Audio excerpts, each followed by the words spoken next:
কিন্তু সেই মিষ্টি কথার অন্তরে ছিল হচ্ছে তাদের আবার সেই দালালির রাজনীতি। তারা আবার এই দেশকে, এই দেশের শাসন ব্যবস্থাকে তারা আবার সে ভারত আর পশ্চিমাদের মতো করে গড়ে তুলতে চাচ্ছে। তারা এই দেশের মানুষের আকাঙ্ক্ষা অনুযায়ী, এই দেশের মানুষের স্বপ্ন অনুযায়ী, যারা এই দেশের মানুষ যে পরিবর্তনের পক্ষে ভোট দিয়েছে সেটাকে বিদ্যাঙ্গুলি দেখাচ্ছে। আবার বড় বলতেছে আমরা তখন তো ভোট হতো না, আমরা যদি না বলতাম, আমরা যদি সংস্কারে রাজি না হতাম, আমরা যদি গণভোটের ব্যাপারে রাজি না হতাম, তাহলে নির্বাচন হতো না। তার মানে জনগণের পক্ষ থেকে জনগণের সংস্কারটা চাইছে, নির্বাচন চাইনি। আপনারা এই ভয়টা পেয়েছেন। আপনার নির্বাচনের আগে একদিনের জন্য বলতে পারেন না যে আপনারা এই গণভোট মানেন না। বললে আপনাদের মানুষ যেভাবে এখন 51% ভোট গণভোট মানেন, গণভোটের রায় কার্যকর করবেন, সকল কিছু সংবিধান অন্তর্ভুক্ত করবেন, আপনারা সংবিধান সংস্কার পরিষদ গড়ে তুলবেন, এইসব ওয়াদা দিয়েছেন বলে মানুষ আপনাদের উপর বিশ্বাস রেখে 51% মানুষ আপনাদেরকে ভোট দিয়েছে।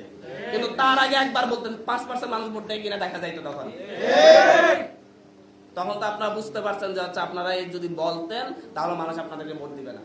কিন্তু এখন সংসদে গিয়ে আপনারা যেই অকৃতজ্ঞতার পরিচয় দিচ্ছেন, যেই প্রতারকের পরিচয় দিচ্ছেন, জাতির সাথে বিশ্বাসঘাতকতার যে পরিচয় দিচ্ছেন, এর পরিণাম খুব একটা ভালো হবে না। এটা যে শুধু রাজনৈতিক দল হিসেবে আপনাদের জন্য ভালো হবে না তা না, এটা পুরো বাংলাদেশের জন্যই ক্ষতিকর হবে।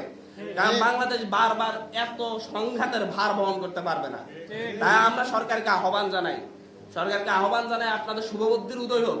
আপনার মানুষের ম্যান্ডেটকে, মানুষ যে এই ব্যাপারে ম্যান্ডেট দিয়েছে সেটাকে সম্মান দেন এবং শ্রদ্ধা রাখে আপনারা অবিলম্বে গণভোটের রায়কে কার্যকর করেন। সংবিধান সংস্কার পরিষদের শপথ গ্রহণ করেন সদস্য হিসেবে এবং অতি দ্রুত যেই বিষয়গুলোতে আমাদের ঐক্যমত হয়েছে সেই বিষয়গুলো অতি দ্রুত আপনারা বাস্তবায়ন করেন।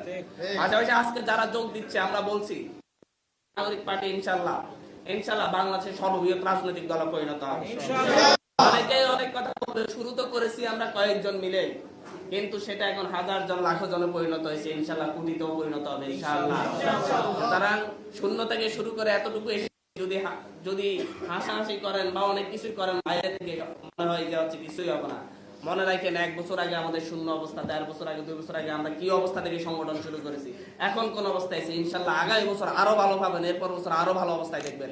এবং এনসিপি এই দেশের মানুষের আশা আকাঙ্ক্ষার প্রতীক হয়ে আগামীতে সকল ন্যায় ভিত্তিক আন্দোলন, সংগ্রাম এবং সরকার পরিচালনা করবে ইনশাল্লাহ।